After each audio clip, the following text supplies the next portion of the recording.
Fuzzy Bear!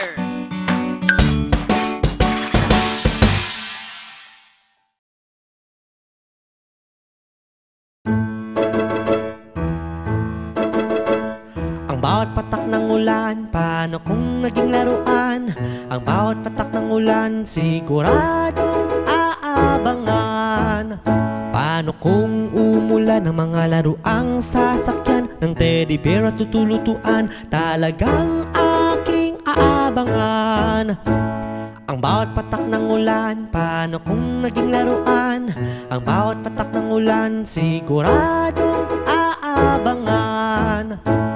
Kami maghihintay sa muling pagpatak ng ulan, mag-aabang ng mga laruan na aking kinagigiliwan.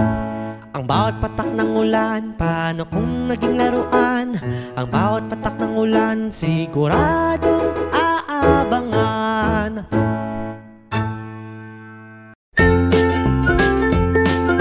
Mga bata, huwag kalimutan i-like ang video, mag-subscribe sa aming channel, at pindutin ang notification bell.